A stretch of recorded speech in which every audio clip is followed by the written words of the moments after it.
Good morning, evening, you wonderful people. My name is Scott Morris, and you've found your way to another Fuds on Film podcast, and you're very welcome to it. I'm joined today by my good friends Greg Eastman. Hello. And Drew Avondale. Hello. So, today we have decided, for entirely obvious reasons, to discuss some of the prime cuts of Arnie's cinematic career, some prime fillets of big fat slabs of muscle. So, Austrian smoked oak. It's just delicious. Yeah.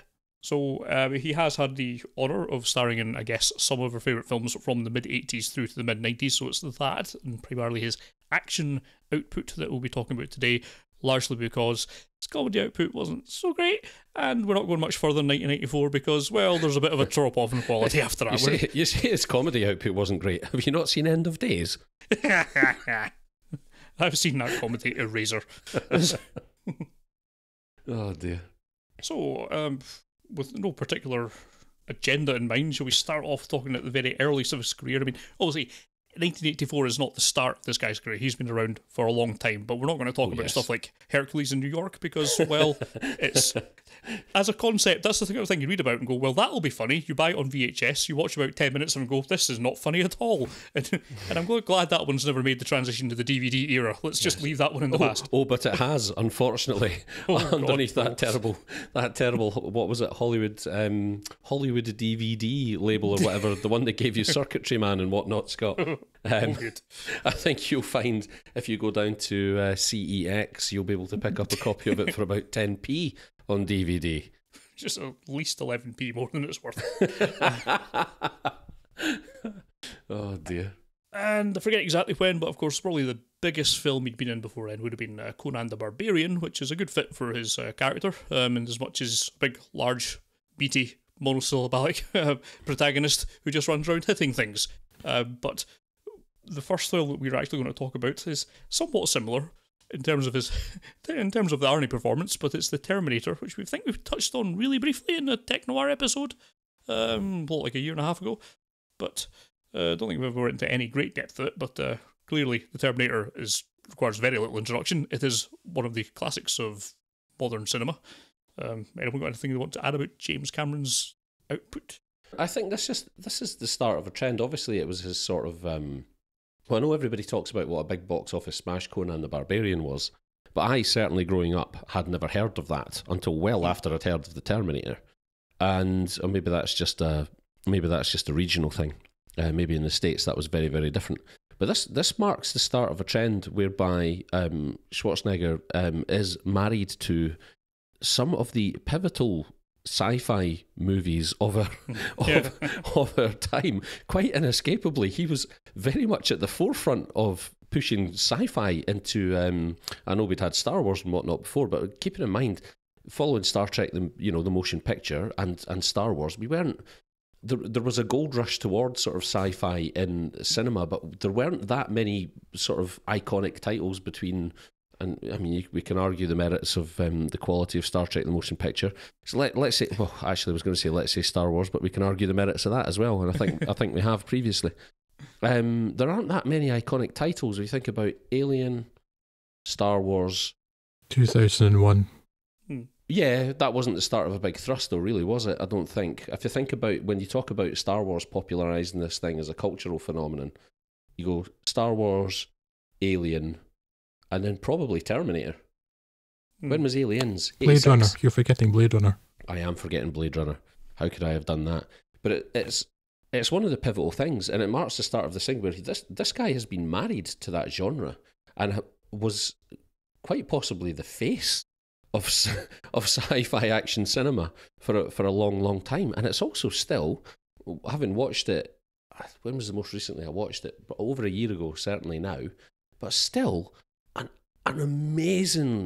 amazingly efficient, amazingly entertaining movie that has stood the test of time a great deal more than some of the other sci-fi titles I can think of from the era. Yeah, I really think it stands up. I think that James Cameron really does action very well, particularly live action, because when he starts just playing about with the giant Smurfs, it's not a great deal of fun. But yeah, it really does stand up well. It's almost not a sci-fi film in the way that Alien almost isn't a sci-fi film too. It has sci-fi trappings, but it's very much more like a horror film, with the unstoppable monster coming after you without much dialogue or anything. Well, obviously in the case of Alien, no dialogue, but in the case of the Terminator, very little dialogue, just an imposing figure. And I watched it again last week in preparation for this because of the films we're going to cover. It's the one apart from True Lies, the one I'd seen most long ago. I'm failing with English, sorry. Longest ago, and I needed to be reminded of it. And it's still such a thoroughly entertaining film. It's so efficiently made, it's so effective.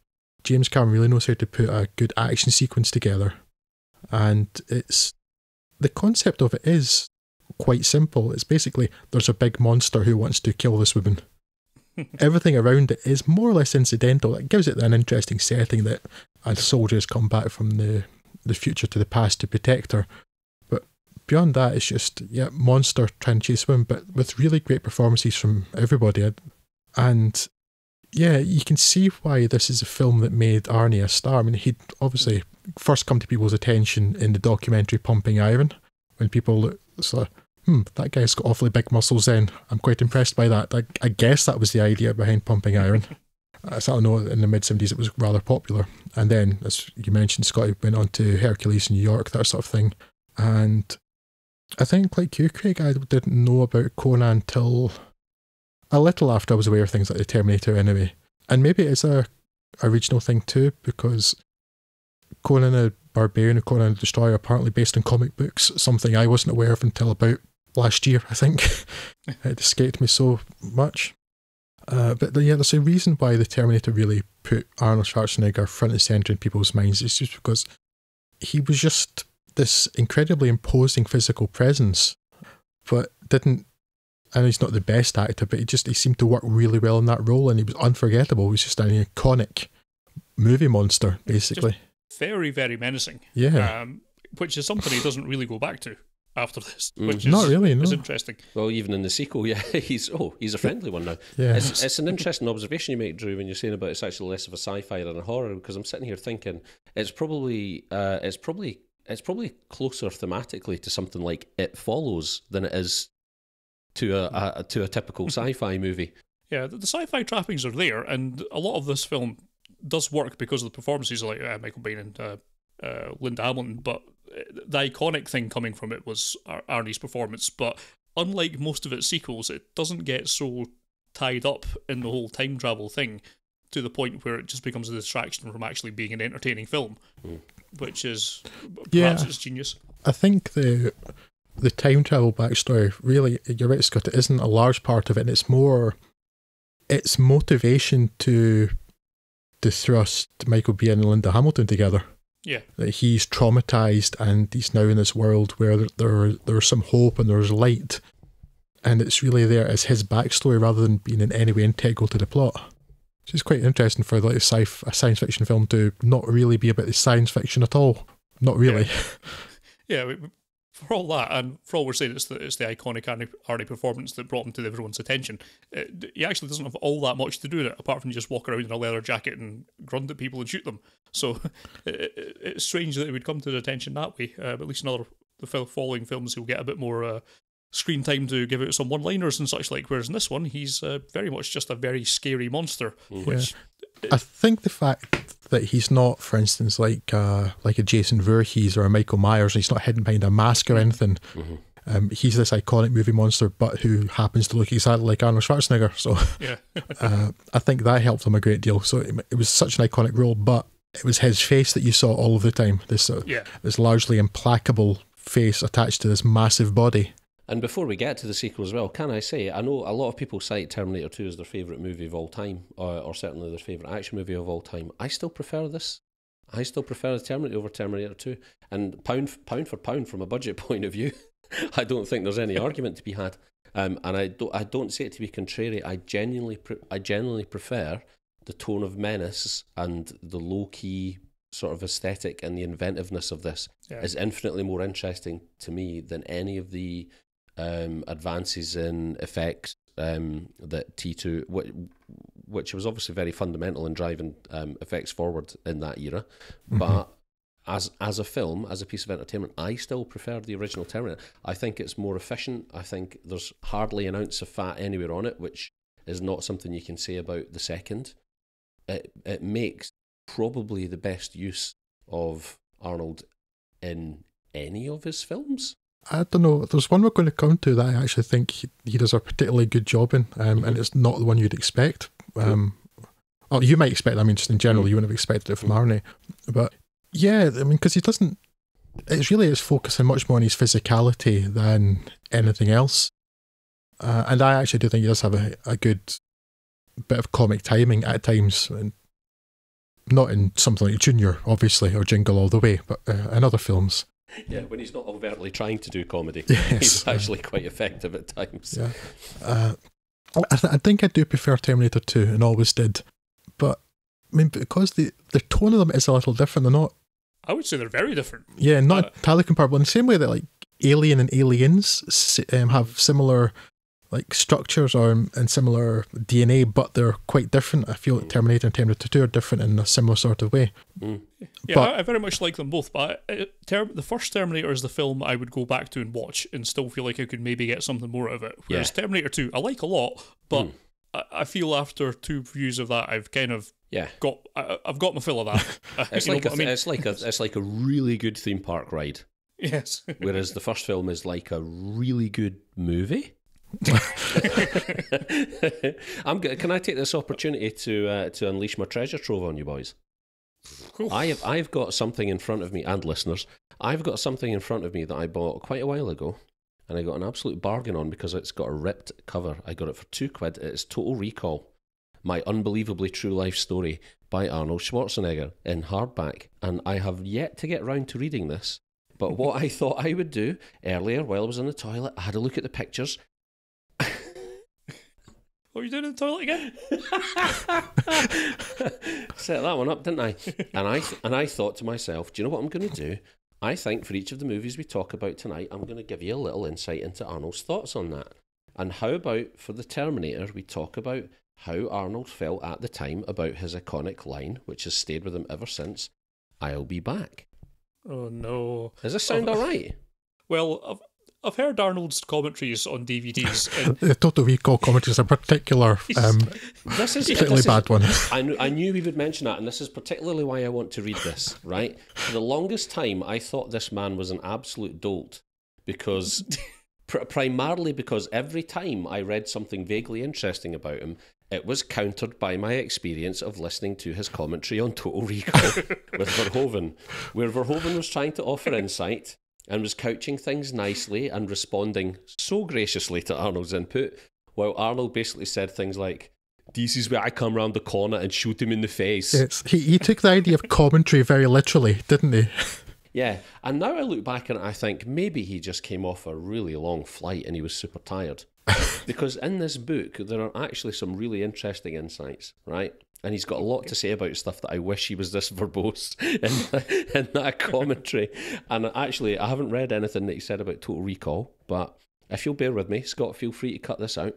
So talking to James Cameron about ideas and about speech. It's a machine, Arnold, he said. It's not a human being. It's not E.T. It can't get drunk, right? So he was establishing there for Arnold what a robot is. Now, our biggest...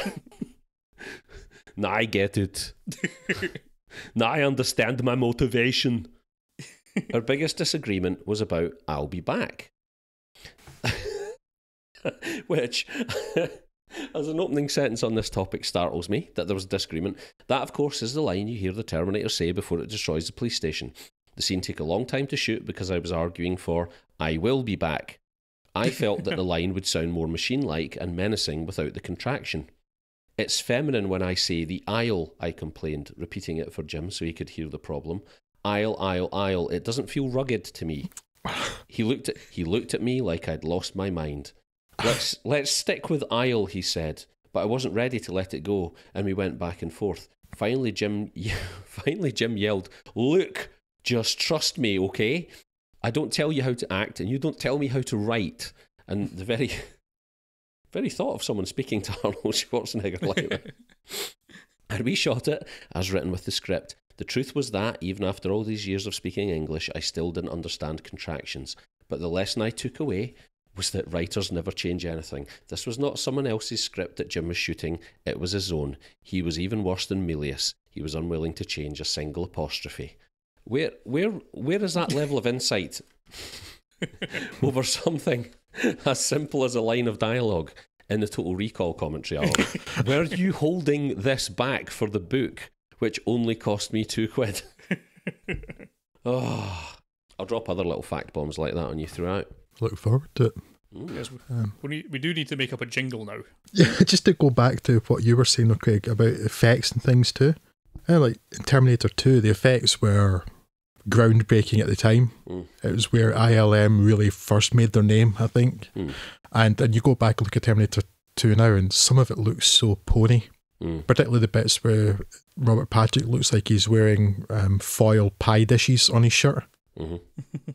Whereas, although some of the stop motion work in the Terminator looks a little ropey, the other, like the puppetry and the mechanical stuff, the animatronic stuff that Stan Winston created, it still looks really good.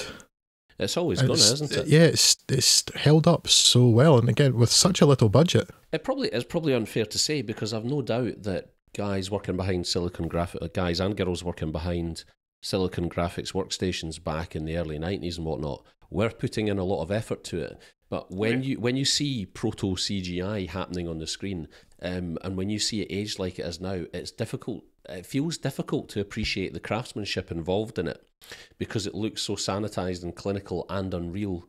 Whereas I want to say that when you look at something which is obviously, like you say, Drew, a piece of puppetry, or is obviously a latex mask on it, it's easier to appreciate a physical object on screen and the craftsmanship and the effort that has gone into producing it, even if you understand that it's not real.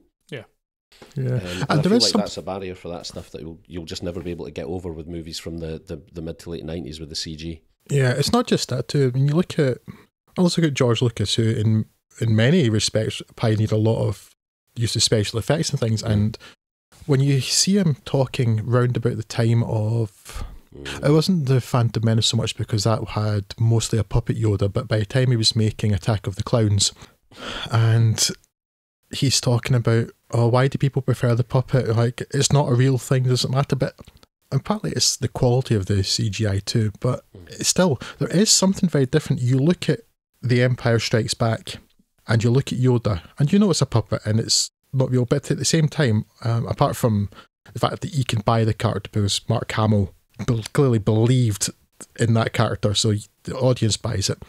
But you look at that, and it's like, it's clearly a thing that exists. That is clearly a real thing that is there in real life. You could touch it. And I think that's the difference.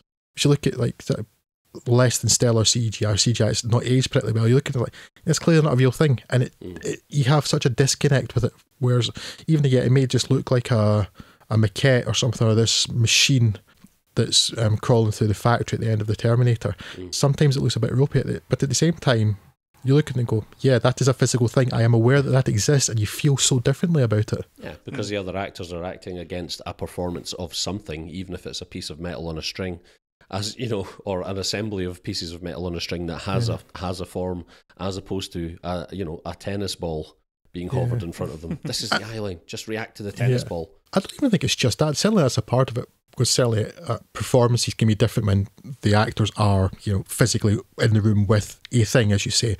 But I think even it's kind of innate knowledge. I think it's probably a fairly subconscious level, but just that here's a thing that exists, that's in the world, that it makes it, accept it more easily, I think. Yeah, I think that's right. What have we got next on the agenda? His next outing was Commando, which is in many ways the quintessential action film of the era. You're down between this and Die Hard, but for me, I've always had a massive fond spot for Commando, to the point where when we were doing our first episodes talking about our favourite films, I had a very real temptation to stick Commando on there, because there's really none more action film than this. The most absolute basic stripped down tale of John Matrix trying to get his girl back from a Freddie Mercury impersonator. Yes, just an absolute all-out action fest, lots of guns, lots of explosions, lots of very, very cheesy one-liners. Not a film that is in any way intelligent. A lot of people would perhaps have to describe this as a guilty pleasure, but I don't believe in guilty pleasures. I just like films that I like, and I think there's not been a sort of high-octane action film as prototypical as this one.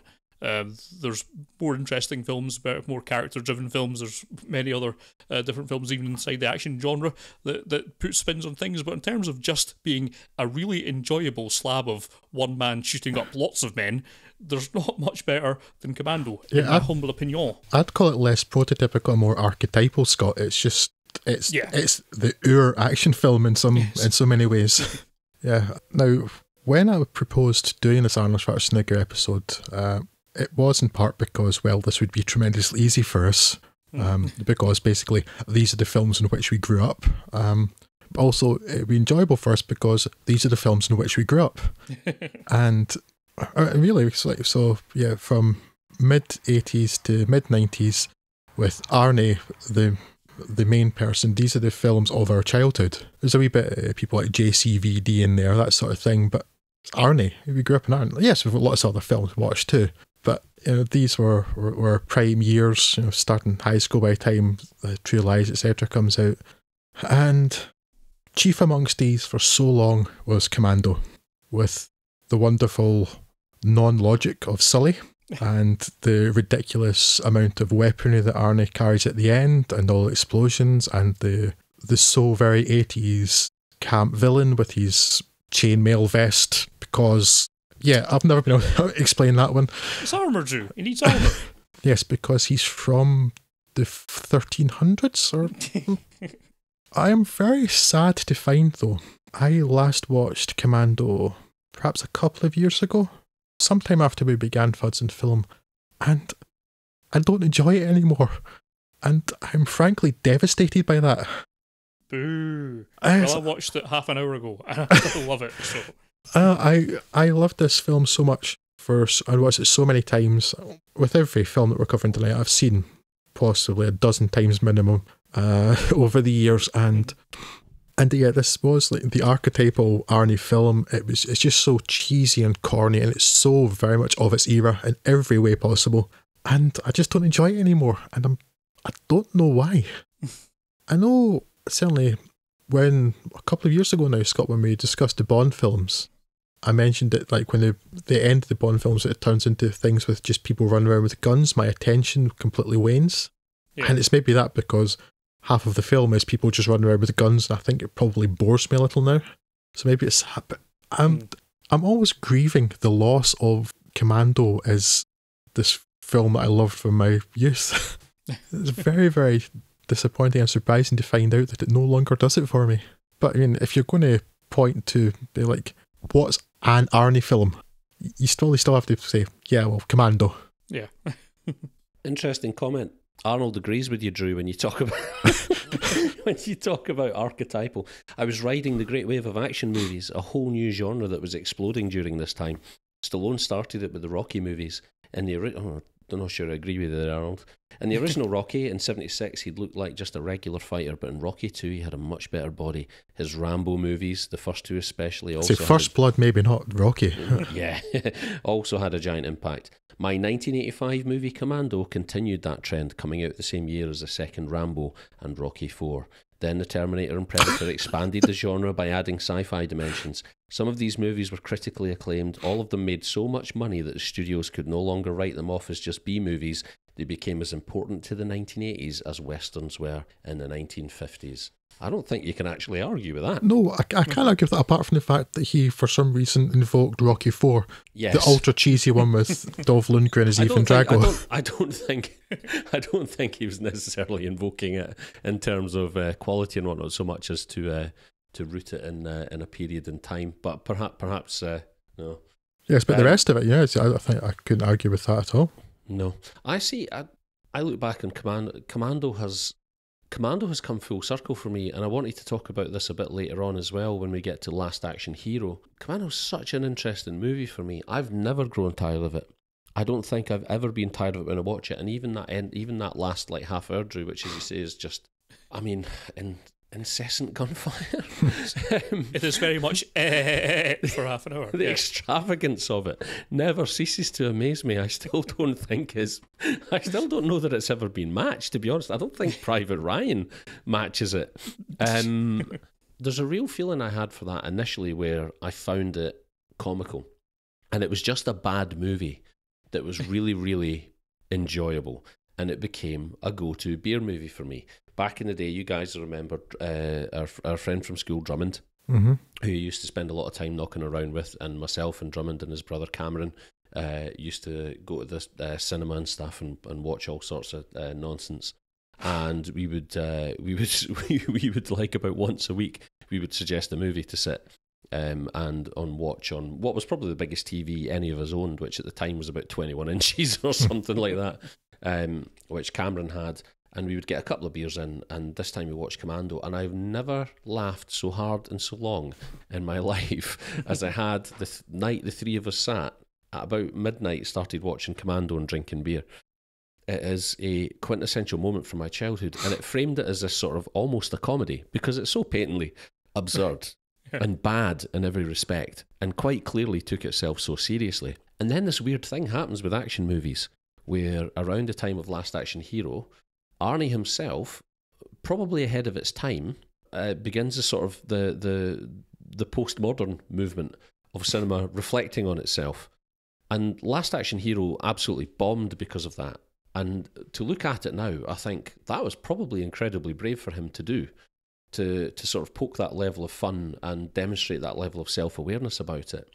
And now, when I go back and watch Commando, it's hard not to see it as a film that actually does understand how silly it is, and it almost feels like a film from now poking fun at films from then.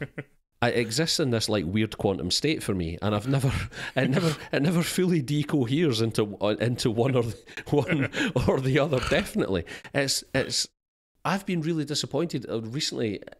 Over the course of the last couple of years, I think we've probably mentioned it a couple of times in the podcast or something, and a couple of times like in the Twitter feed. And when people chip in, I've always been surprised and disappointed how there's a group, bloody millennials, because I don't think we quite qualify as millennials, do we? Given our birth year, I can't remember what the criteria for that is. We're either a year in or a year out. I forget which. But I think we might actually be a year in. I believe it's such a rigid criteria as well. For some people, millennials is basically anybody younger than them. Yes. Anyone who you disagree with is a millennial. Depending how you vote. But some of the guys that we talk to regularly on Twitter who are in a slightly younger age bracket than ourselves, and I'm kidding myself when I say slightly, a lot of them, and their feedback has been they don't view it as having any sort of redeeming quality whatsoever. And a little part of me dies inside every time that somebody says they don't get it, because for me, it's almost a perfect piece of cinema. It's bizarre, and that's just how I feel about it. And it's crazy that it's almost this sort of it's in this weird feedback loop of action cinema. I've had so many different feelings about it, and I've viewed it so many different ways over the years. I've never grown tired of it. And I think, did we have a comment on Twitter earlier from one of our regular sort of followers, Lewis, at Sonic Yoda? Lewis mentioned Commando is one of the stupidest and most quotable films ever. I wouldn't say it was good, but my God, is it enjoyable. That's the first bit of positive feedback I think I've seen in it from anyone who's responded to us on the topic at any point. And he's right. When people talk about quotable films, oh my goodness. Yeah, I remember just how often, apart from, it's full of the really cheesy quotable lines too, like the let off some steam Bennett thing. I remember just spending hours and hours playing Soldier of Fortune 2 with you, Craig. Death matches, and then we couldn't go more than 5 minutes without one of us saying, "Go on, John, stick your head out, John." Stick your head out, John. Yeah, and I see what you mean about it, almost like it was postmodern before that was really a thing. Particularly the film starts. I don't think it is. No, I don't think so. But it almost convinces as being that now. You can see that too, because there were so many ridiculous things, like, and he's got the 2 assault rifles, one in each arm, and then like the ridiculous missile launch in the middle of a Los Angeles street and things. But the film starts with him carrying a tree. Yes. An entire tree, basically, on his shoulder. Right, it's the sheer extremity of everything. Yeah, Isn't it? Before it's so over the top. Before action movies had actually gotten to a point where they built up a head of steam and got to that place, like with some of the Hong Kong stuff coming through from John Woo, like 3, 4, 5 years later. This was a thing which just came right off the starting block as the most insane uber violence ever. Before it was even a thing to begin with. It's crazy. I think It's some crazy. of the discord might come from the way action films are these days, which almost by default means a comic book film. Yeah. But even the more action-heavy stuff, with very few exceptions, all comes in at PG-13. You don't see any blood. You don't barely see anyone getting shot. It's all very sanitized. And this goes entirely the other direction. Yeah. Without being the sort of slasher film aesthetic, but you do have people with their arms getting lopped off, and there's an awful lot of claret being splashed around, and it feels like a very different film from a very different time. And it's just such a change from what you see today that I think it kind of feels like it's either a parody or it's just from another world almost. I think it's from another world. I'm just interested in the timing of it, where it comes in the chronology of other action movies. It's like a tachyon. It's like a message that's received before it's ever been sent. It's insane. I love it. I absolutely love it, and I don't know if I'll ever get tired of it. I hope I don't. You know, people bandy about little factors. Well, it's not really a factoid, is it? It's simple maths. Oh, you spend a third of your life asleep. I've spent probably conservatively a 12th of my life quoting Commando. So, you know, It makes your performance reviews a nightmare. It does. It really does. And I've got one tomorrow, by the way. And reinvigorated. I know exactly how I'm opening it. Boss, stick your head out, boss. So it's nice to think back to when you mentioned the claret, Craig, too, and that action films used to be 18s. Yeah. And Scott, you're saying about comic films too now, and they're all just family-friendly, PG-13 maximums. Yeah, they used to be gory, and that was kind of the point and why they were fun. It's even when Sly Stallone started up the Expendables, and the first film was, I don't know if it was an 18, but maybe it was at least a 15, because it had at some point Dolph Lundgren basically exploding the top half of a person away with a grenade launcher, you know, and then the second one came along, and I think it was a 12, and that apparently was because Chuck Norris was in it, and I don't know what happened with Chuck Norris, but he doesn't like violence anymore.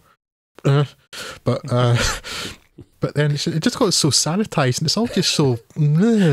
Chuck Nambla Norris. Oh dear. But this is something that I wanted to talk about as well, that you've touched on, Drew, and Scott, you picked up earlier, the PG-13 thing, or the 12 certificate where we are now. That's a very definite cut-off point in the era that we're talking about, is the shift to sanitized violence, and almost actually more irresponsible violence that is in many ways just as or more violent, but it just doesn't necessarily demonstrate realistic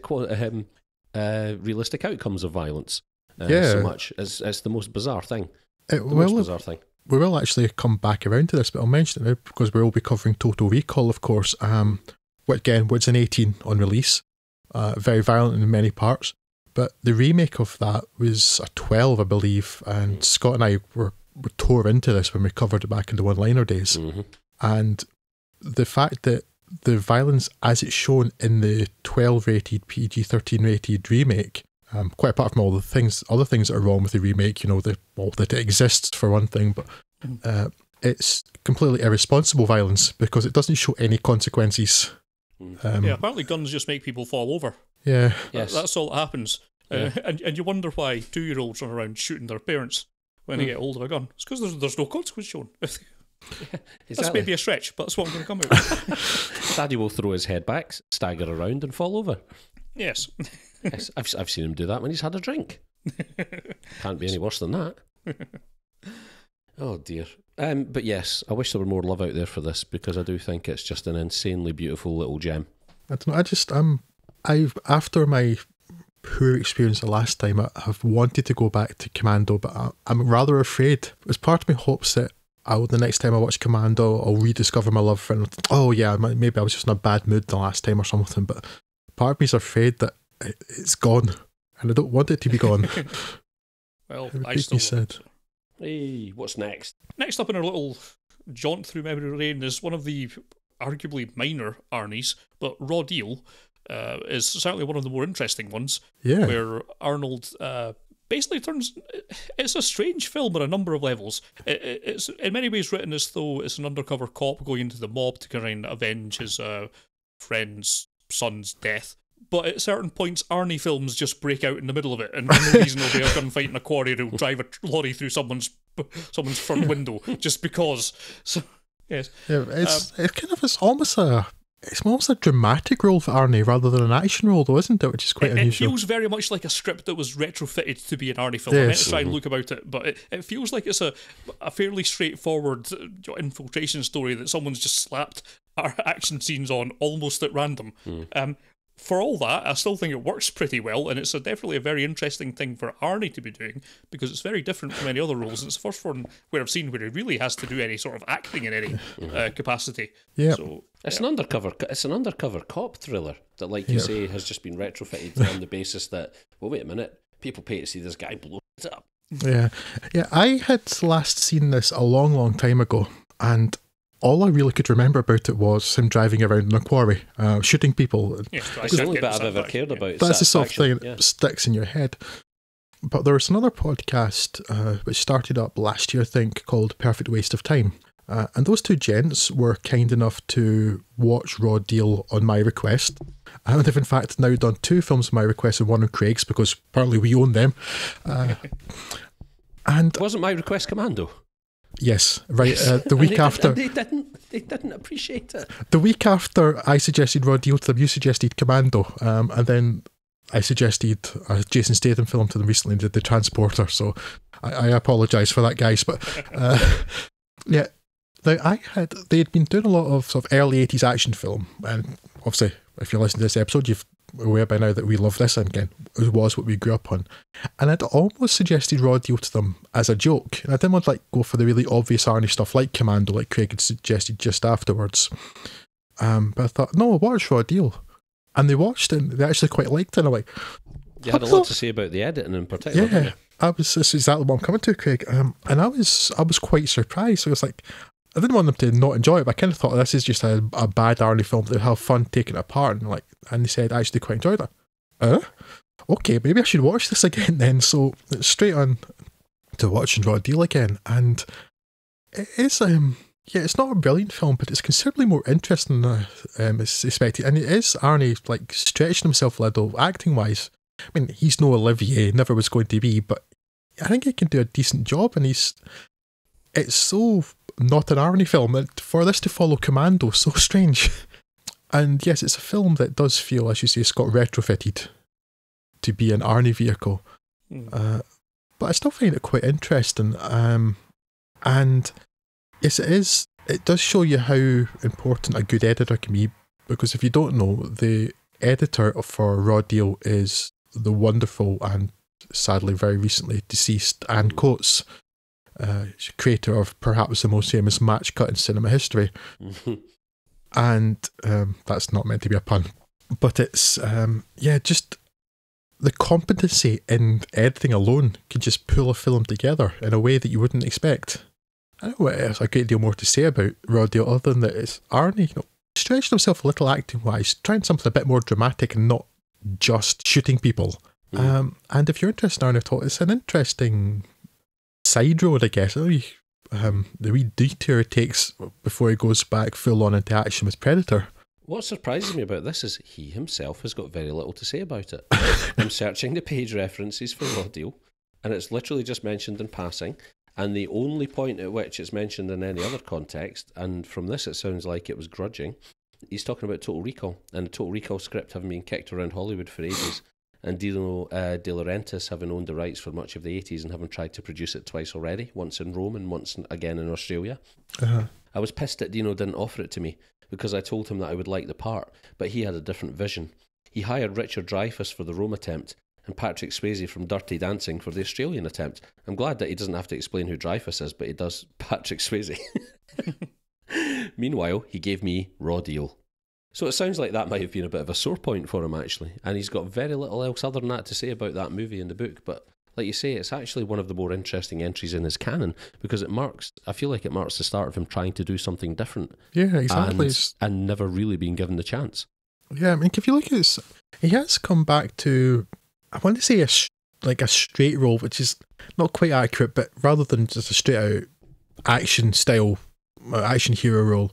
And since he's returned to acting after being in politics for a while, he's tried a couple of things like that. Even ones that are sort of not entirely serious, like that film with Johnny Knoxville, The Last Stand. And in that, it's like, I mean, it's not quite to the degree it's in Raw Deal, but it is a slightly straighter role. And is it Maggie, which I've not actually seen, but I've heard actually quite good things about it.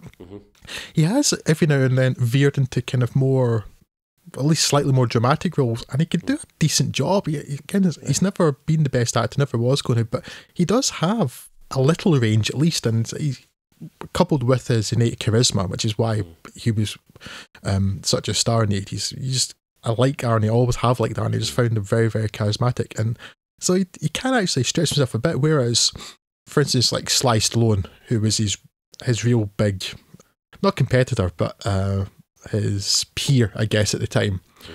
And again, Stallone can have charisma, but Stallone basically had one good role in him, which he then tried to repeat 6 times, and only really managed it particularly well when he came to it as a smaller part in Creed. But Arnie actually had a wee bit of breadth to his ability, and the Raw Deal was probably where he's really starting to explore that. Yes, by no means the best received Arnie film. I think it's for what it's worth, the lowest tomatometer of the films that we'll talk about today, and a lot of people don't seem to give it much time of day. Well, what it's worth is nothing, those Scots. Yeah, some people were just grateful it was slightly better than Cobra, but I would probably recommend it to most people. I think if you've got any interest in Arnie's career or his exactly. At this point, it's a very interesting little point to look at. I'm due a revisit because for 20 years I've just really thought about flipping a tape in the cassette deck in the car and spraying an MP5 over the windshield at a guy like 300 feet away on top of a on top of a slag heap, and that's been the only part that's been of any interest to me. And I think I've always thought, well, there's where half the budget went. They licensed the Stone's Satisfaction. Yeah, I wouldn't recommend it as a film just in general, but I would recommend it within the context of, if you're interested in Schwarzenegger, then very much it's something that's merits a watch. So I guess we'll move on there to another film that we've actually spoken about quite a bit in various forms through this podcast, the Predator, which, well, I guess by this point we don't really give a lot of time to either in terms of introduction or in terms of our opinions, but Arnie and his team of special operatives head on a jungle mission, probably in Valverde. He tended to be at this era, only to find himself hunted down by the Predator, who is an alien tracking them for sport. And it's a slim setup, to say the least, but it's managed to create a really taut, effective action film / horror in many places. A really effective film, and easily the best Predator film. And a great outing for Arnie as well. Yeah, well, that is a low bar, Scott, to call that the best Predator film. But fortunately, it's considerably better than that low bar might suggest. And also, it's a film, another film where he starred with a former sports star, but as opposed to Wilt Chamberlain and Conan the Destroyer, which fortunately we're not talking about tonight. At least Carl Weathers is actually a bit more engaging. So I thought you meant Jesse Ventura there. I thought you were talking about a real sport. Pro wrestling, yes. For a moment there, when you were talking about Jesse Ventura, my brain just completely seized up for a second. I'm like, what? He's making a joke, because I did not associate with Jesse Ventura with a sport at all, unless it's as Captain Fantastic or whatever he's called. How often do you see two governors firing machine guns in a movie? Huh? That's true. That's another particularly quotable Arnie film, actually. I don't know if Lewis feels the same way about that as he does about Commando, because there's so many lines from Predator that are just stuck in people's heads and have been for the last 25 years. Yeah, probably the second greatest all time, right? And probably the one I hear more often than I'll Be Back anyway. I don't ever really hear anyone quoting I'll Be Back, but I certainly hear Get to the Chopper enough times. Yeah. I think perhaps because I'll Be Back, even if you do it with like an Arnie accent, it's just such an everyday part of speech that it doesn't actually have any particular meaning, because I'll Be Back, people say that every day. So whereas Get to the Chopper, not so common. The only feedback we had actually in relation to Predator was from @ChopperFireball, the Exploding Helicopter podcast. What's most interesting is the rise in critical reputation of Predator and Commando. For years afterwards, those films would receive poor reviews in TV guides, but around the late 90s, they started to get better reviews and now get described as classics. I'm not sure it was that steep a slope, because I always think Predator had some sort of kudos around it to begin with, at least a certain level. It's a very definite point in the graph of John McTiernan's progression just before Die Hard. Yeah, just a couple of years before Die Hard, exactly. But yeah, there is definitely an element of that there, that over time they have actually... I think it was very easy to dismiss stuff like this at the time as absolute trash, but probably now, 10, 20 years later, it's easier to look back at it now and actually sift out what was valuable about it as a document from its time, and it is just a good movie. Yeah, well, actually, that's what Arnie was saying earlier about this, is that the action genre moved from firm B-movie staples, direct-to-video, to actually being the tentpole releases, and that's an element of it. I've always thought it's probably more applicable to something like Last Action Hero, but sometimes the rise in reputation of things over time really comes from, if it comes out and everyone hates it, there's not really much point doing a think piece about, I went back and watched an old film and it still sucks. Whereas if you went back and I went back and watched Action Hero and actually it's postmodern, blah blah blah, then you're only going to write one of those kind of articles. You're not going to write a film that was thought to suck ages ago still sucks. So I've always thought there's maybe a bit of a availability bias in that, but yeah, I think the point stands. Do you want to know what Arnie had to say about Predator and the casting of Jesse Ventura? Did he think it was great? In all of this, the body was key. The era had arrived where muscular men were viewed as attractive.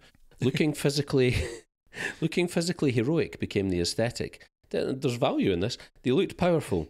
It was inspiring. Just looking at them made you feel like they could take care of the job. Interesting that just a couple of years later, actually, Bruce Willis would earn acclaim for doing the exact opposite and being the everyman hero. No matter how outlandish the stunt, you would think, yeah, he could do that. Predator was a hit partly because the guys who go into the jungle with me were impressively muscular and big. Apart from Shane Black. Apart from Shane Black. Exactly what I was thinking. Yeah. The movie was Jesse Ventura's acting debut. I was at Fox Studios when he came to interview for the job, and after he walked out, I said, guys, I don't think there's even a question that we should get this guy. I mean, he's a Navy frogman, and he's never let us forget it. He's a professional wrestler, and he's never let us forget it. And he looks the part. He's big, and he has a great deep voice. Very manly. I'd always felt we lacked real men in movies, and to me, Jesse was the real deal. I take issue with the fact that if he was a professional wrestler, that this was his acting debut. Don't spoil it for the kiddies.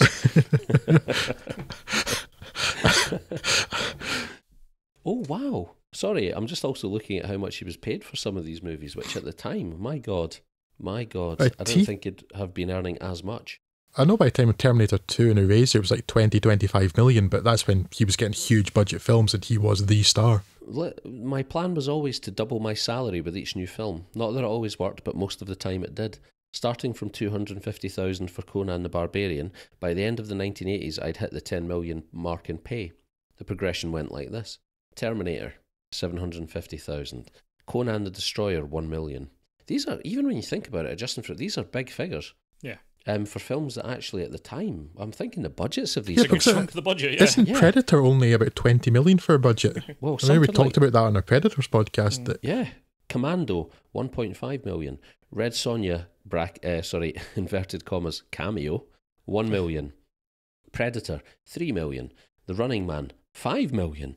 That stands out. Red Heat, 5 million. Total Recall, 10 million. The man had a plan. Yes. There's T2. From there I went on to 14 million for Terminator 2 and 15 million for True Lies. Bang, bang, bang, bang. The rise was very fast. Yes. No. Good God. That's fascinating to think of what a proportion of the budget for some of those earlier films that represented. Yeah, it absolutely is. It's a powerful chunk of it. It is. A powerful chunk of money for a powerful chunk of flesh. You can't buy seasoned Austrian oak like that cheap, Craig. You have to buy the real deal. Exactly.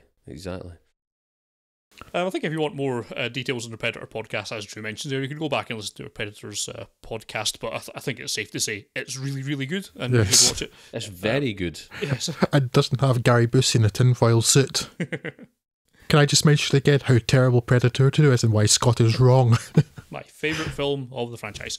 So we'll crash straight on to another debatably science fiction now thing, where it's set in the dystopic future of next week, The Running Man, where a falsely accused Arnie is dumped into a hellish game show where he must fight for his very life and also try and take down the tyrannical government forces of television that are controlling it. It's been a while since I watched it, but regardless of that, I still really like The Running Man. Television doesn't influence people. Yes, another film of a surprising number of films that I find I actually like that's based on the Stephen King story, although this one written under his pen name Richard Bachman. But yeah, it is dystopic, but in one of those ways it's like, it doesn't feel that far-fetched in many ways. No. While at the same time being based on the kind of idea of like Roman gladiators, that sort of thing, blood sports of the real original type, where the whole audience of the country gets around the TV every week to watch people get brutally murdered by people covered in LEDs and a big nappy, as you do. The Running Man it's definitely not the best Arnie film. It's one of the more throwaway ones, but I just still find it quite entertaining. Yeah. I mean, it's clearly very silly. But yeah, it's probably the campest of the ones we're going to talk about, with a possible section of Commando. Yeah, but I think with the exception of, well, in difference to Commando does take itself seriously. I don't think The Running Man ever does. Certainly, again, it's hard to say. Maybe I'm just reading that from modern times, but it always felt silly, and everyone was in on the joke this time. You mean that by casting Mick Fleetwood, they weren't taking themselves seriously? Yes. And by hiring Paul Michael Glaser to direct. That's a strange thing. Firing the original director. I always forget that about this movie. That is perhaps the strangest fact about The Running Man, yes. It was directed by Starsky. It was directed by Starsky, exactly. Which is so strange. But it's a fun film, and yeah, absolutely throwaway. But it does have some iconic moments too. Like the gladiators are ridiculous. In particular, Dynamo, yes, who was actually played by a real opera singer. And I just think they should have really gone full on into the opera thing.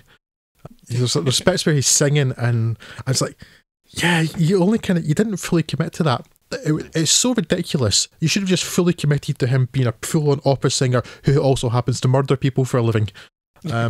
Like legitimately murder people on television for a living.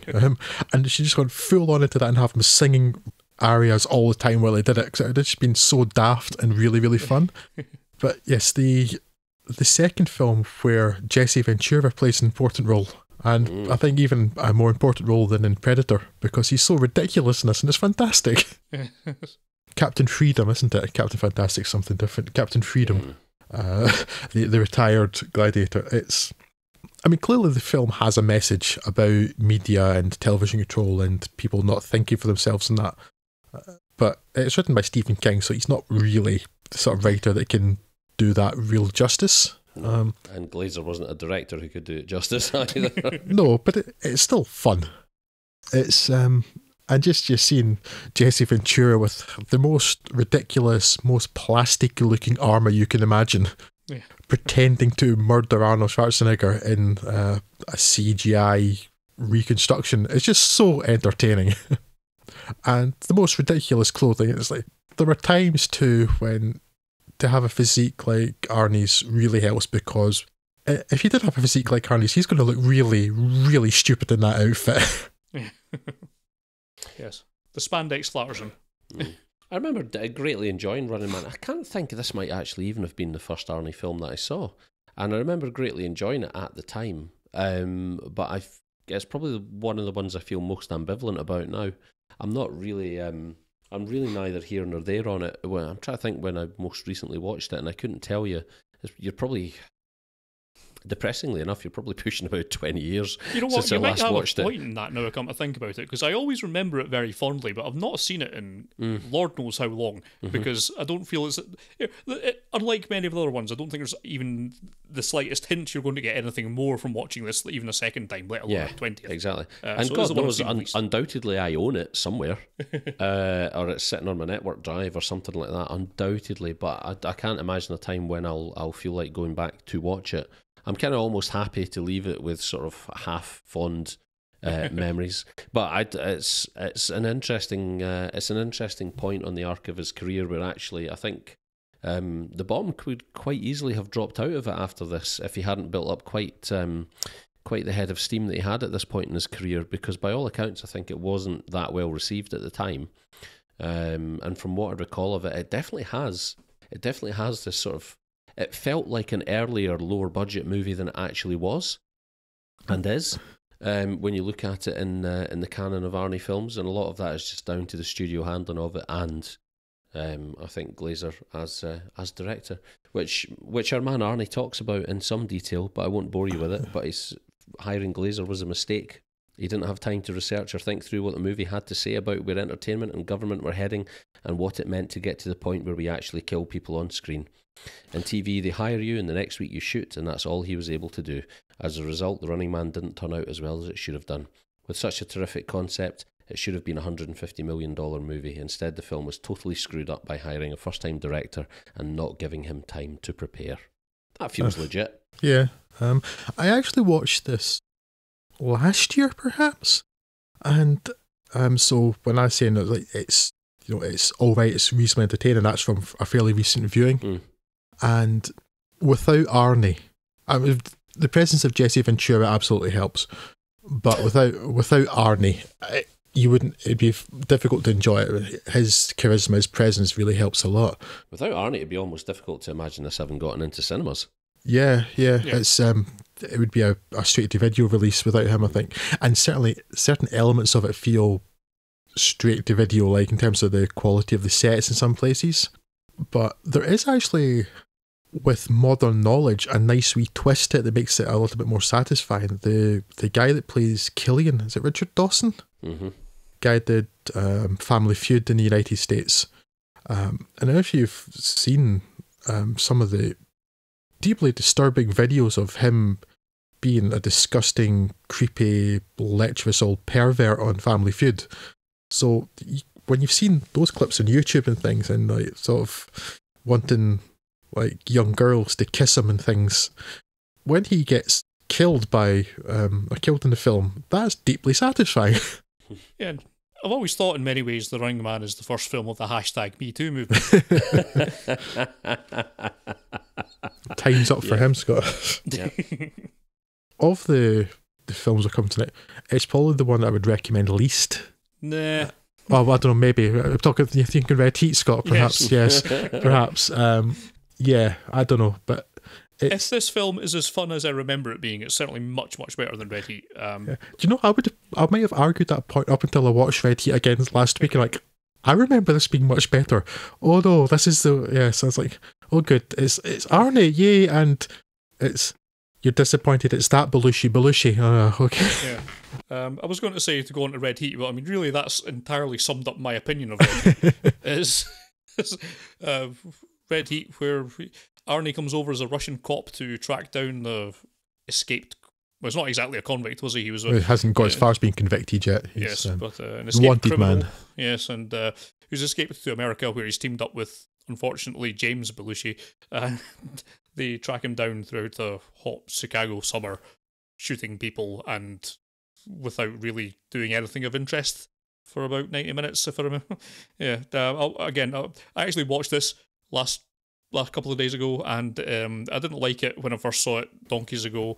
I didn't want to watch it again. I shouldn't have watched it again. It's just as bad, if not worse now. So it's just, I mean, it's not in many ways a terrible film. I don't think it's done anything in particular bad. It's just absolutely generic, and it's got it's got the wrong Belushi in it, and yeah, it's just eminently missable. It's just, I don't think there's any reason to go back and watch this at all. Might have been an acceptable cinema outing at the time, barely, but yeah, it warrants no reflection from modern times at all, as far as I'm concerned. I know that I've seen Red Heat, and I have no recollection of it whatsoever, apart from a scene where they're driving a truck together. And that's about all I have to say about that. Which doesn't happen, so I think you're thinking of a bus. So your recollection is not brilliant either. It's a bus. So a truck for people. People trucks, that's what they're called. Yeah. People trucks. I've seen this a few times over the years. For some reason, at some point, I felt compelled to buy it on Blu-ray because I have it on Blu-ray. I assume it was like a £5 or something. I'd fancy seeing it again, but I think, the only person that owns Red Heat on Blu-ray. you would rather pay £5 to own a film that you already know you don't like than just torrent it. I don't imagine I'll own it for much longer. If anybody would like a copy of Red Heat on Blu-ray, please let me know. To be fair, it is very valuable. I mean, it is the only Blu-ray copy of Red Heat that must exist, apart from the ones that are stored in a warehouse somewhere. I'd remembered it being sort of like a passable buddy cop movie thing, and I was like, it's not though. And my recollection of it was that I enjoyed it more. And having watched it last week, I mean, it's not the worst film I've ever seen, but it's played too straight. Yeah. And it's just, and from other films, and one we'll come to shortly, that Arnie really can do a good comic turn. I mentioned it earlier too. Well, the problem with it is Schwarzenegger is doing the straight role. Fine, I think that's absolutely the right call. Makes a lot of sense. Unfortunately, the person he's up with can't carry the comedy end of it, because James Belushi is just not as good. So it falls in that regard. That's where it fails for me. The guy that's supposed to be funny just isn't, and that really drags the whole thing down. Yes, that's a big problem. Yeah, it's very much a meh film. It's not like bad enough that you could really just tear it to pieces or anything, but it's like, yeah, it's there. I guess it's a thing that I've seen. Yeah, but certainly of all the films we're talking about in this podcast, this is easily the one you would skip over. I don't think it's doing anything particularly interesting for Arnie, apart from maybe giving him a solid excuse to kind of... Arnie's accent has always been a problem for some people, and I think this is perhaps one film where you can say it's been leveraged to some effect. But yeah, the rest of the film, there's not really anything interesting there for either Arnie or the film in general to really cover. So because people think that Austrian and Russian sound similar enough, I guess. Anything that sounds vaguely foreign is close enough, you know what I mean? East of London. Yeah. So this takes us to another film that we've discussed a number of times in many podcast iterations, but Total Recall, the Paul Verhoeven absolute classic of the genre, where Arnold Schwarzenegger must get his ass to Mars to fight a regime that is an oppressive regime that is holding the Mars captive, Mars population hostage to their cruel regime. Or is it all just an implanted memory? Who can say? But regardless, it's just an incredibly entertaining, over-the-top action movie that only Verhoeven of this era could do, with an absolutely fantastic premise and just lots of really fantastic action. Arnie's great in it, and he's got a lot of really great support. All the supporting cast are, if anything, more entertaining than Arnie himself. But yeah, this is perhaps... It's hard to pick any one of these films as being the most enjoyable of them, I think, but this is a pretty good shout at it. Mm-hmm. It's just really, really entertaining and has been for This ages. Is legitimately the crossroads between ridiculously enjoyable, almost morally bankrupt action movie and legitimate sci-fi concern and introspection, yes. Like thematically. That rarely has there been this perfect of a melding of genres in cinema history. And yes, probably only Verhoeven at this point could have pulled it off. It's just an insane movie. Yeah. One of my favourites for many, many years, and it continues to be this day. One of the films I've not watched particularly recently because it is just so ingrained in my head. I've watched this film probably more than any of the other ones, with maybe the exception of the Terminator. But yeah, just really great film. Yeah, it's. I have a feeling that on another episode I may have said I preferred Terminator 2 to this in terms of Arnie films, but if I did say that, I'm not quite sure what I was on that night, because I think this is probably my favourite Arnie film. It's my favourite Paul Verhoeven film, because I think I prefer this to RoboCop. It's my favourite Philip K. Dick film, Craig, shut up. um, it's it's such a great film. Everybody involved is just doing such a good job. It's so well written, it's so well directed, the action's fantastic, it's gory and violent in the way that it's as Craig's right, it's pushing moral bankruptcy in terms of action films, but it also really fits with the story and the world that's been created. It's just a thoroughly entertaining film, and like you, Scott, I've not seen it in a while because I can close my eyes and have the whole thing play back without having to think about it at all. Yes. It's just such a good film. I'm not sure it has as much to say as something like, say, RoboCop does, or even Starship Troopers. There are more political Paul Verhoeven films. This has less of that, I guess, but yeah, if this is a satire, it's not anything to do with the actual plot. It's only satirising action movies in and of themselves, which I still think works pretty well. But I can see what you're saying there. And it's one of those films that has some B-movie actors, particularly Ronnie Cox, who I like a lot, but he's a B-movie guy, really. But he's just this great villain in this, and just seems to have been elevated by the director and the script, I think, and everything. Just again, this is a film that could easily have been a straight-to-video sort of thing. Oh yeah, a bit less budget and a bit less talent behind it. Significantly less budget. Yes. But yeah, it's just the second most expensive film ever made, if I recall. Really? Well. But yeah, they made a great film with a lot of money then, which is nice, as opposed to the remake. There's an element of Casino to Goodfellas in it in terms of Ronnie Cox's performance here from RoboCop, I think. But you can understand why Verhoeven wanted to bring Ronnie Cox over, because he did such a bloody good job of a very similar thing in RoboCop. Yeah. And this is the film that most. Having read pretty much all of Philip K. Dick's stuff from quite a young age, this is the film that I would most like to put in front of him as an adaptation. If I could bring him back just for a day, what do you make of this? Because it's another one of those quantum state movies where, at its heart, it actually deals thematically with the source text better than a lot of people have done, but it's also utterly ridiculous and as far removed from it as you can possibly imagine. In terms of artistry as well, in terms of just the content, is absolutely bizarre, and it works so damn well. It must have been impossible to imagine. It must have been impossible to imagine just how well this was going to turn out. But I say that, but obviously Carolco threw the money at it, and they had faith in Arnold and they had faith in Verhoeven. I take exception to one of the comments that our friend Arnie makes about it, though, in terms of Verhoeven leaving his own mark on the script. It's very normal. Every director wants to pee on the script and make his mark. Now, I immediately imagine Verhoeven doing that for real.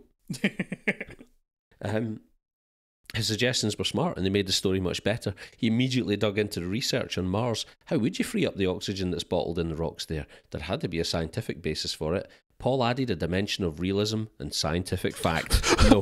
What, the giant space kettle? No, that's how you would do it. So no, he didn't. The other thing that is super interesting, given what we've spoken about with the Total Recall commentary, is that so far, this is the only movie that he talks about, that I've come across, that he talks about at any length. And do you know how he talks about it? He literally describes scenes to you in the book, the way that he does. In the commentary, he basically reads out what happens in the scene where he goes to see the salesman and explains to you what the character is internalising. And he goes on like that for a couple of pages.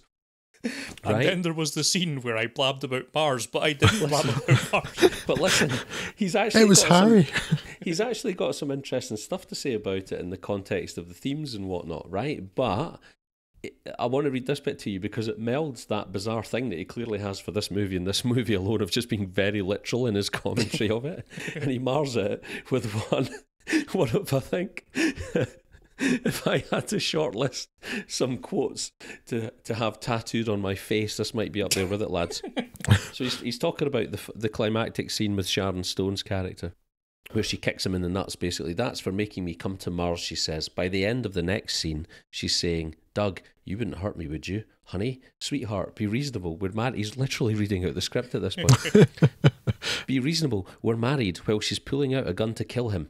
He shoots her between the eyes. Consider that a divorce, he says. Where else in movies do you get away with that? A guy shoots his beautiful wife in the head and then makes a wisecrack. No such thing. Forget about it. That's what makes science fiction wonderful, and that's what makes acting wonderful.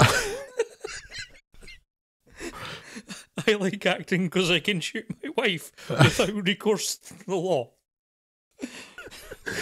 That's saying a lot about his character there. I feel like you could have chosen a lot of other examples to highlight why playing it being someone else is a good thing, man. Considering he wrote this book was published a year after his divorce. Yeah, it's revealing an awful lot about Arnie, I am thinking.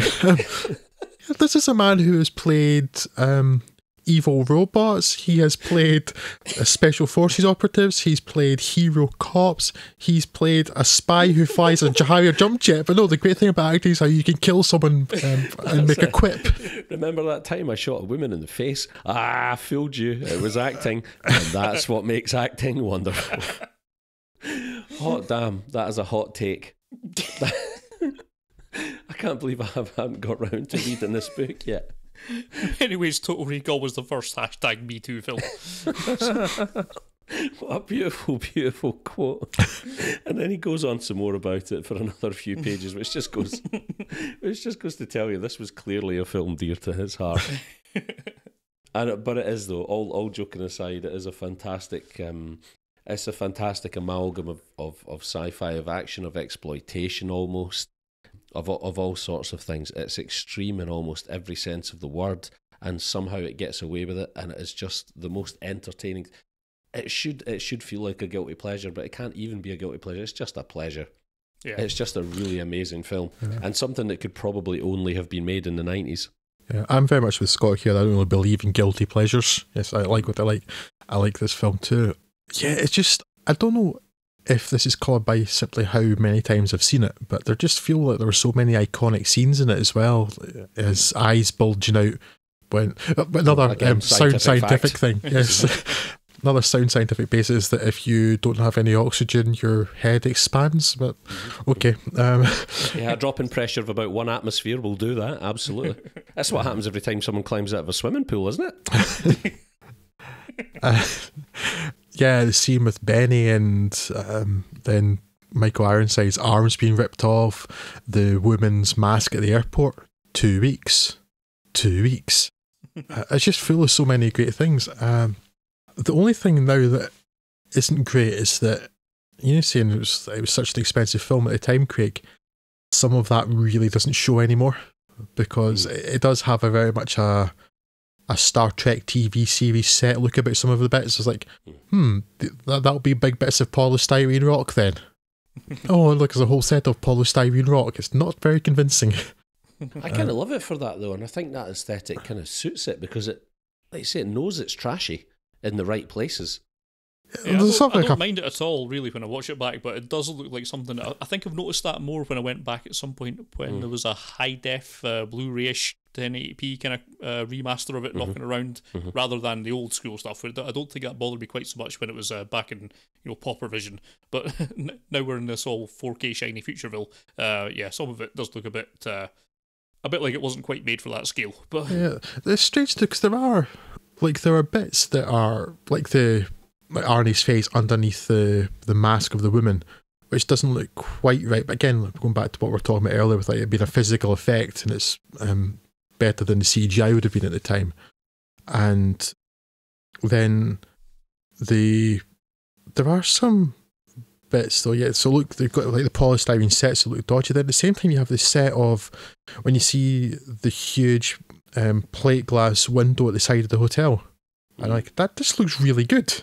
I mean, I assume they shot that somewhere real, but rather than build it, because it would have cost a fortune to build. But at the same time, it still looks really good. And then the makeup, it's pretty much all shot on sound stages and using actual architecture around about Mexico City, I think. Yeah, I think it would have to be, because like you couldn't build windows like that just for it's like a there's some matte painting behind a hotel, a real hotel or something, I would guess. But but things like that hold up really well. And some of the makeup, actually, even in high def, still looks pretty good. Like the mutants, they still look past nothing, including almost unrecognisable Dean Norris.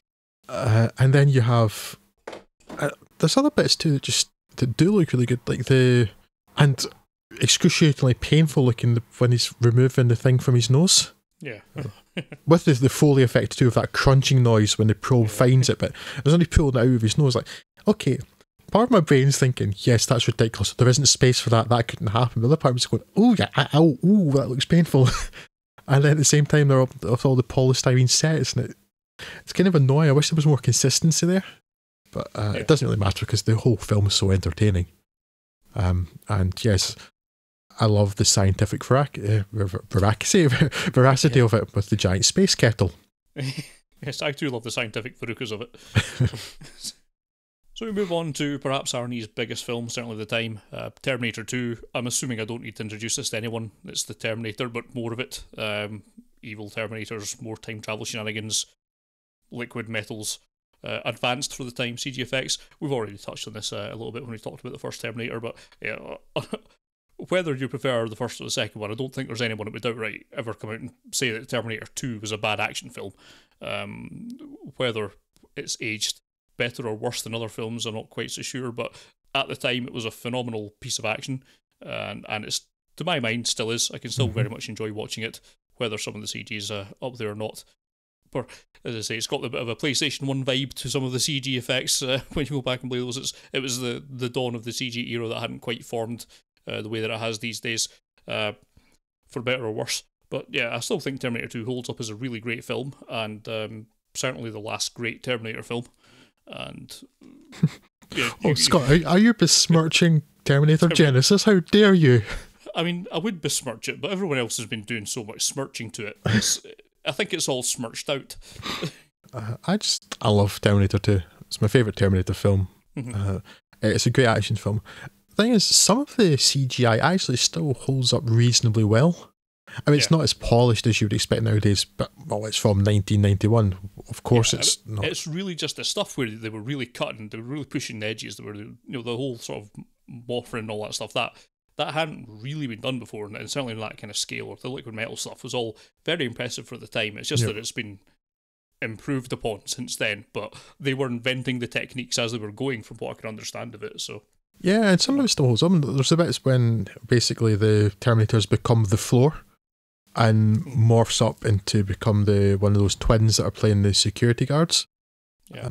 And it's like, yeah, that works quite well. You don't need it to look any better for that effect to work particularly well. And then, yeah, some of the morphing effects really are rather good. It's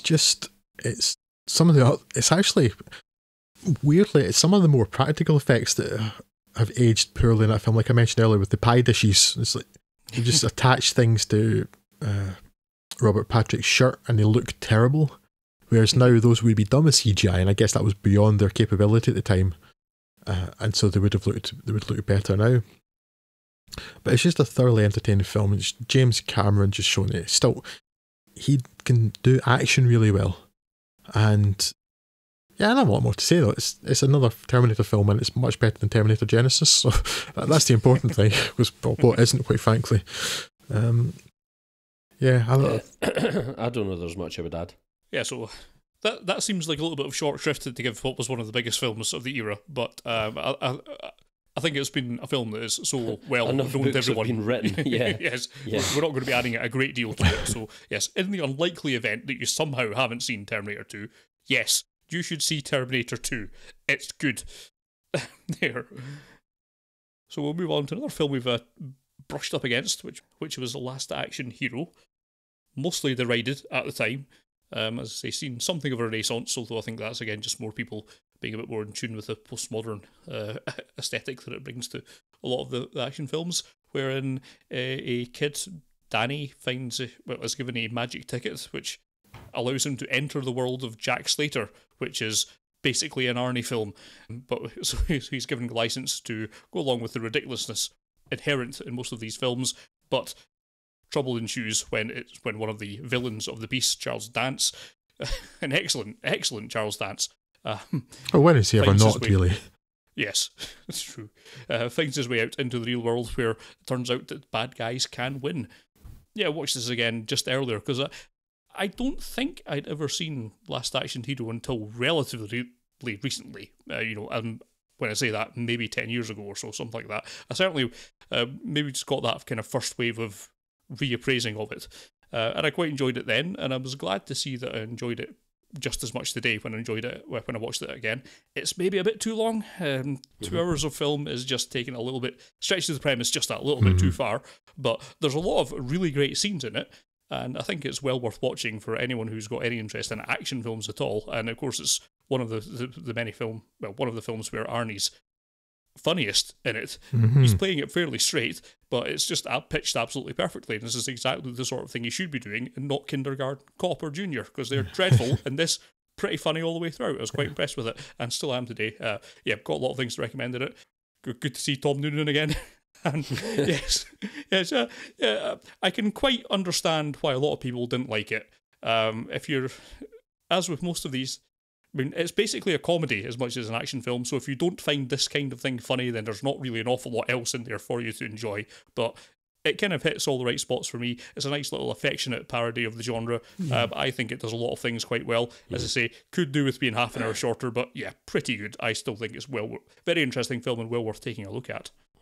Yeah, I saw this in the cinema, I think, when it came out. And I remember liking it, but I didn't really get it back then. I mean, what age would I have been when this came out? 13? About that, I think. Sounds about right. So I wouldn't really have had the breadth of knowledge of cinema at the time, and certainly not that ability to appreciate the irony of it. But I do remember enjoying it, and then watched it again some years after, and like, oh, this is great. Why did people not like this? I was 13. I had an excuse for not getting all the kind of meta stuff about it, and the parody and the self-referential nature of much of it. But it's such a good deconstruction of all the tropes of like the buddy cop movie and the action hero movie and stuff, and then just with real moments of pathos in it too that Arnie delivers really well. I mean, you feel for his character when you realise that it's like he's talking about, he has no life, and he pays a clerk at a store to call this PlayStation just because it actually make it seem like he has a life and stuff, and they're like, okay, that can sort of be played for comedy, but at the same time it's kind of sad. I think Arnie actually really pulls it off. I think he does have a bit of range, and he does have really good comic timing, and this is a film that probably shows it best.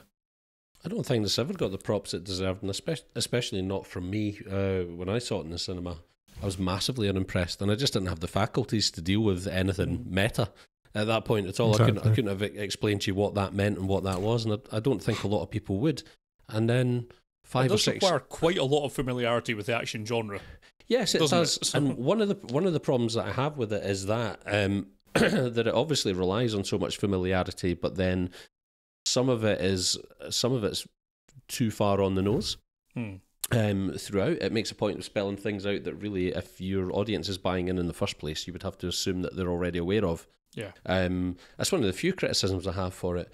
But 4, 5, 6 years later, when people started, when did Scream come out? That's when people started 97, talking about, something like that, I think. Yeah, that's when people started talking about meta-narratives, and it became, all of a sudden, it became the cool new thing. And I'm thinking to myself, having watched this again, it was probably about 10 years before I watched this again, and I had very much the same revelation. I'm like, how the hell has this not had its props? It's actually a really, really solid piece of filmmaking. Yep. And I absolutely understand why I didn't get it at the time, and I'm so glad that I went back and gave it a second chance. Otherwise, I'd still be calling it a piece of crap today, based on what 14-year-old me had to say at the time. And I just feel like it almost probably deserves to be recognised as the film that kickstarted the whole meta trend, and it never gets it never gets that recognition. It all goes to Scream and other movies that came after thereafter. And I just think it's incredibly unfair. And again, I think it's just because, broadly speaking, at the time, and still to an extent now, people just don't take... If a film has Arnold Schwarzenegger's name attached to it, it's just not taken that seriously. Yeah. It's just not taken that seriously. And again, this is easily one of McTiernan's best works. I would argue, I know a lot of people have got a lot of love for Die Hard with a Vengeance these days. I was always ever so slightly disappointed by that film, and I would argue that this is certainly a better film than that. No, I was just going to say, I mean, I would probably put it up there with Predator and The Hunt for Red October. I consider it that sort of level. I really, really enjoyed this film. Absolutely. Yeah, and it just feels like it was always given short shrift.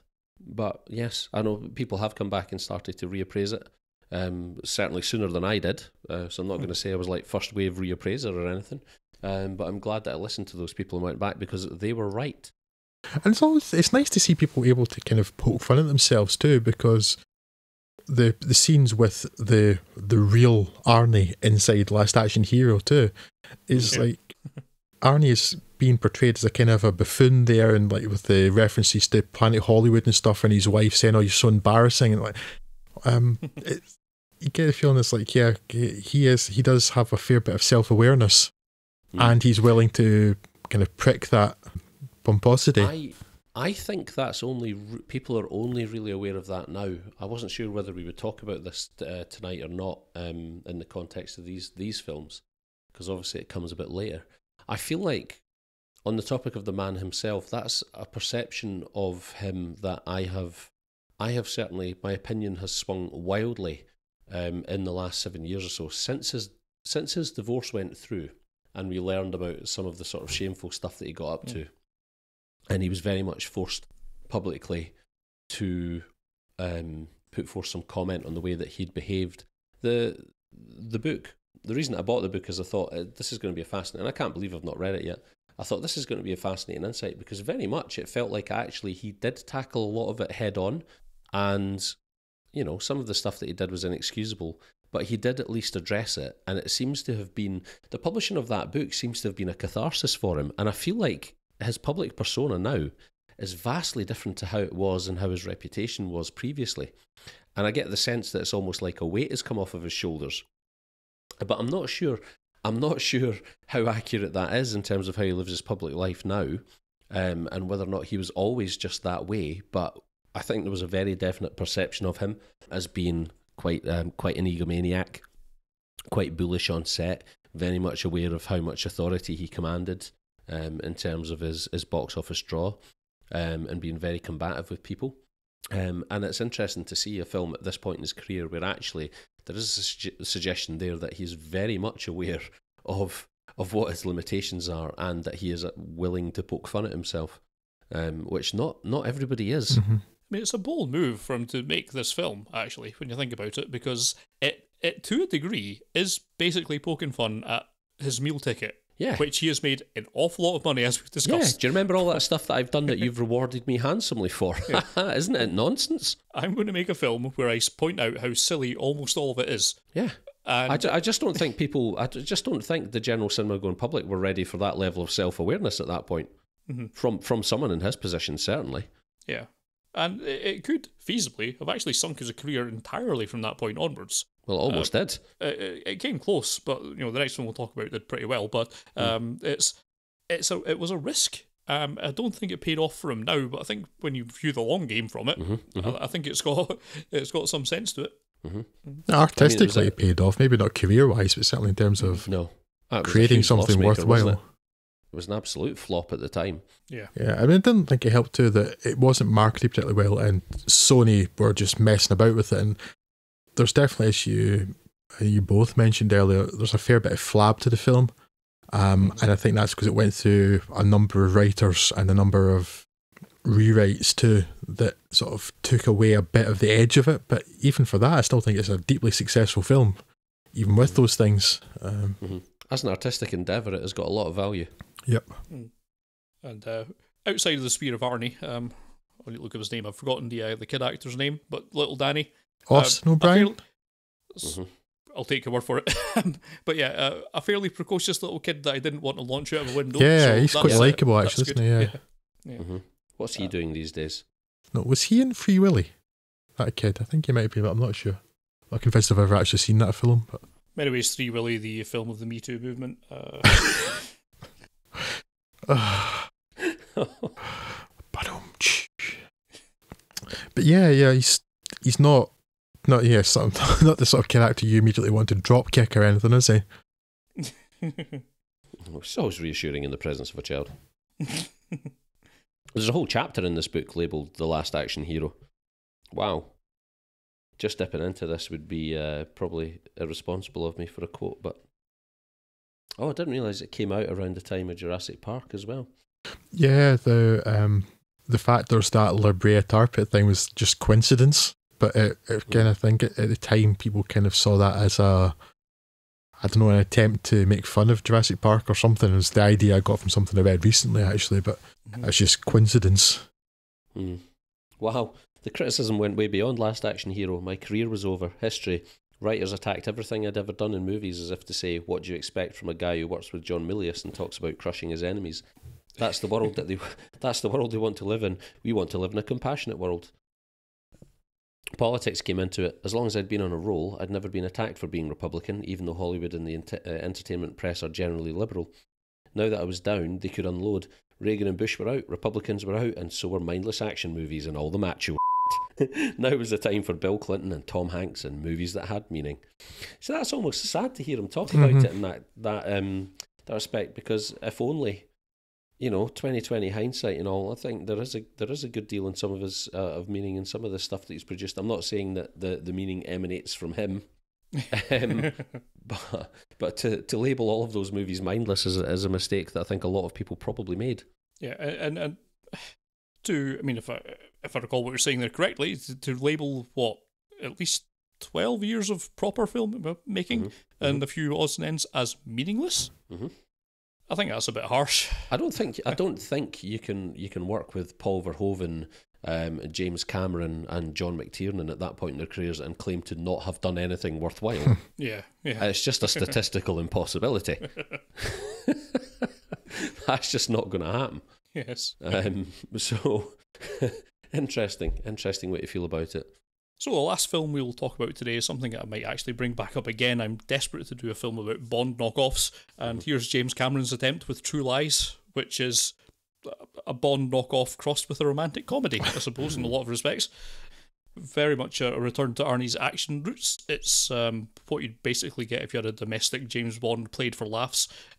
For my money, works really well. Another film I didn't know how well it would hold up until I watched it again the other day. I don't remember last time I saw True Lies.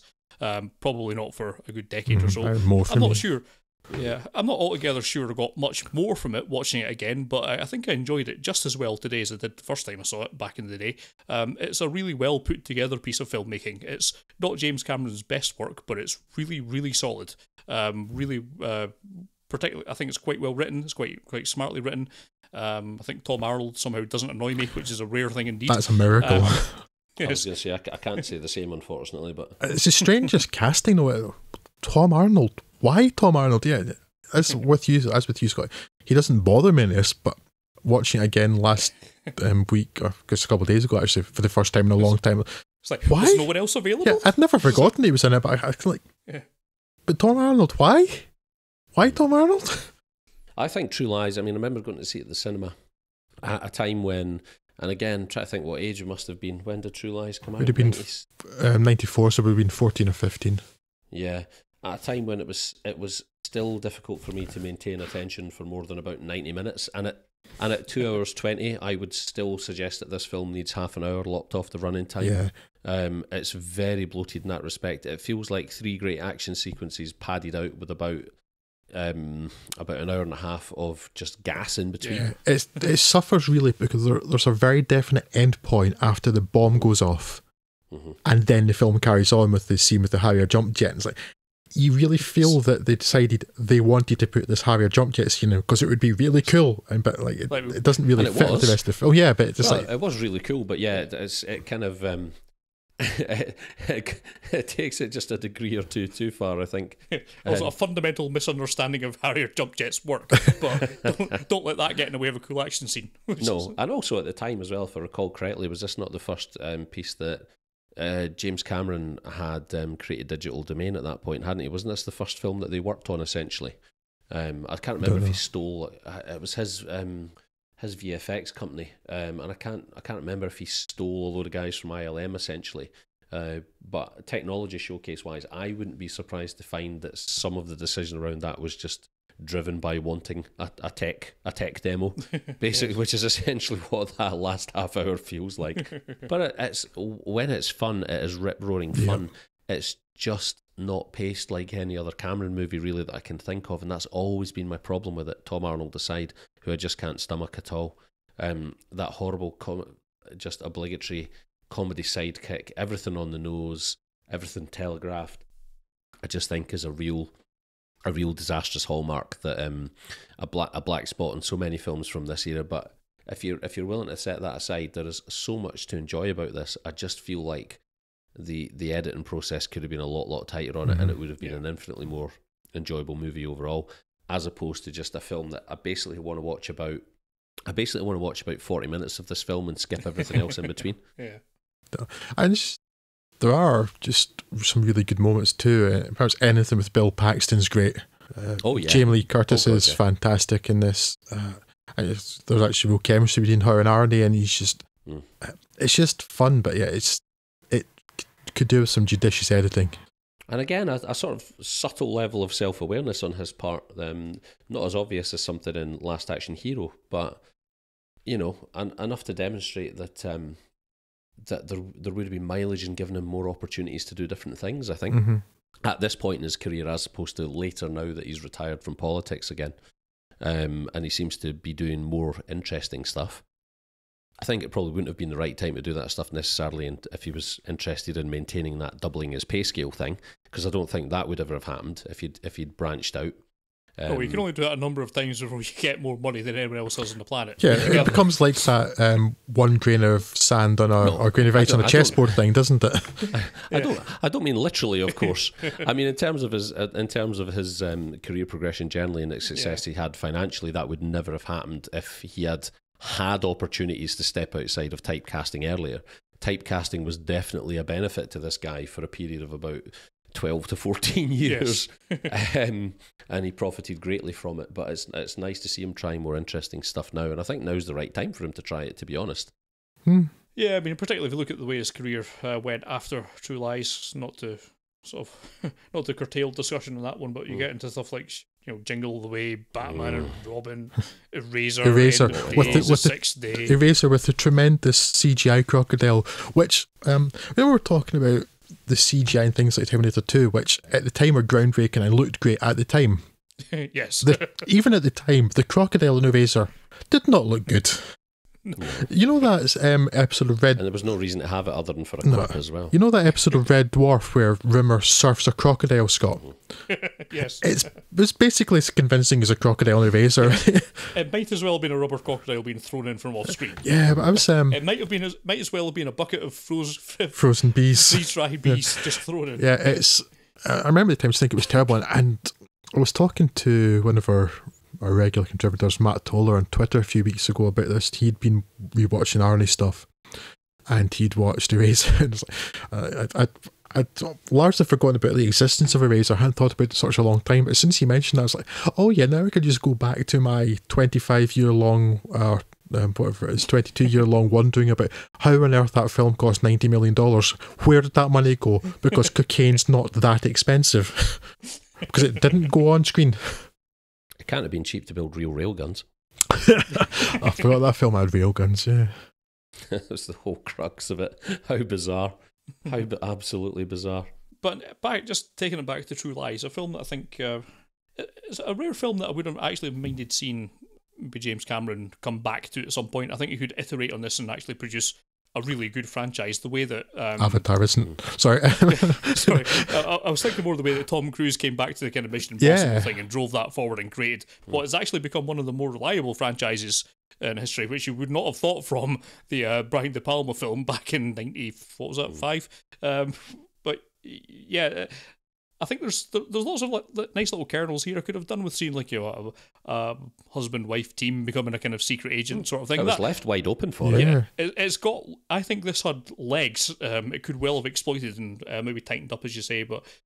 Yeah, it's not a bad film. It suffers a little bit from execution. I think it really could have done with being iterated on. I would really like to have seen sequels to this, but still, it almost feels like James Cameron's heart wasn't in it necessarily, which is a weird thing to say about anything James Cameron does. I don't know, but I wonder. I'd love to read more about it, actually. Yeah, that's only a couple of years before Titanic and him. So before Titanic, he was doing his actual diving to find the wreck of the Titanic thing, so you wonder whether maybe his mind was on that. But it is the start of Cameron beginning to just be, I don't know, to lose some discipline or something, maybe, because we're already talking about True Lies being over long, and then you start heading towards Titanic, which is, how long is that film? 3.5 hours, so about 3 hours 29 minutes too long. But and then Avatar, which lasts 8 days. He's beginning to lose a bit of discipline there, I think, and that's maybe the beginning of that. But I can see what you mean, Craig. That maybe his heart's not quite in it when he's looking forward. I should point out the elephant in the room is that much as I think there's consensus in this table, at least, that we don't like Titanic or Avatar all that much, but they are like two of the highest grossing films of all time. Yes, I know. They did make all those money, yes, I know. I mean, in Titanic, the action scenes are good because James Cameron can do a good action scene. It's just all the story bits in between are terrible. Yes. But at least that film isn't burdened with Sam Worthington, unlike Avatar. I'm sorry, I'm just thinking of the fact there's another 3 Avatar films coming out, and I can't understand why so many people watched the first one. Yes. Or rather, because you and I don't know if you saw it, Craig, you and I watched Avatar, Scott, at least. So I know why people watched it one time, but that you don't make that much money without people watching it multiple times. That's I never understood. Yeah. It was bum-numbing. Yes. Well, I guess we'll see how... was it Battle Angel Alita? Yeah, that's it, isn't it? That's coming out end of this year. Let's see where he gets to with this, with his CG obsession. But yeah, already. Well, it's not his movie though, is it? He's not directing it, I don't think. Isn't he? I thought he was. Hang on, I thought he'd had interest in developing it for a long time. No, it's Robert Rodriguez. He produced it. He was attached to it for so long that I've kind of forget that he'd been taken out of it. I watched the trailer recently and I just find that big eyes aesthetic very egregious, and I have no interest in watching that for 3 hours. No, I was never a fan of the original anime either, to be fair, which is sacrilege in some circles to say such a thing. But I don't think I've seen any of it. I generally have no idea what you're talking about because I just don't pay attention to that stuff anymore. It's I just wait for stuff to appear in cinemas and I watch it. No, that was Battle Angel Elite. It was like first wave import anime. I don't remember that at all, but there was so much. And to be honest, I think Wicked City has just destroyed parts of my mind from that time. Can we do a really bad, but so bad it's good anime episode? Yes, Vampire Wars, Wicked City, Urusoka Doji. Yeah, in fact, can we not? That's so bad it's bad. Yes, that's what I was going to say. It's so bad it's bad. Let's not do that. Well, my voice is in the state it's in. Can I just say, Commissar Lazar? This man is So I think that will wrap us up on this whirlwind tour of 10 years of Arnie. Certainly he's done you can't deny the man's impact on the people's cinematic faces. Landscape. Yes, if he chose to do so. I think we mentioned a few parts of the Twitter feedback before now, but I think perhaps one thing we'll say as a point of discussion. Ray Finkel, MacGyver_SG1 on the Twitters. I like all those shows. So, simply about Arnie, he's one of a kind. Do we agree? Is he one of a kind? Has there been no obvious successor to his action throne, or has action just changed so much that it's not obvious anymore what a successor would be? I think it might be. I don't. There's never been a clear passing of the baton to anyone. Has there been anyone of foreign origin who's been assimilated into American culture so successfully and with so much pride on that audience's part as Schwarzenegger? I can't think that there is. I think what's unique about him is that he's first generation immigrant. Yeah. Which is, there's probably all sorts of interesting things we could say about that in the current climate. Yeah. And he's a Republican.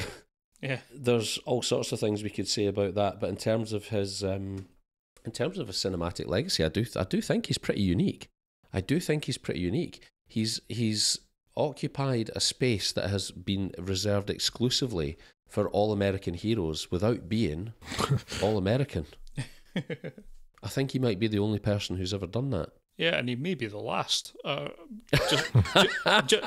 Assuming even nuclear war breaks out. Not even as a political comment, but just because of the way the cinematic landscape has changed. You just don't get this sort of action film anymore. Even all of our big tent pieces tend to come from either the Marvel Cinematic Universe or some other cinematic universe, the Star Wars universe, something like that. It's something that's more of a team effort, if you like. There's never been one singular focus on an awful lot of that. I mean, the closest there's not even a closest one in something like somehow Fast and the Furious is a thing, but even then, that's almost as much about a team effort as it is any one person in particular. So, well, we know what those films are about.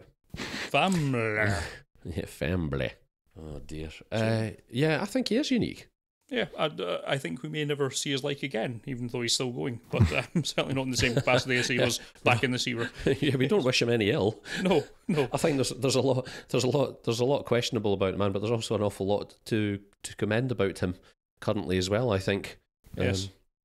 And that's another podcast for another day. Yeah, so as we mentioned, there's some duff films, and like I say, I don't think there's much point going into any of the other films than we've discussed today. I'm certainly not recommending anyone go back and see Razor or anything like that. But a tremendous run for over a decade of really powerful output, and yes, a legend of the action genre that we will probably never see again.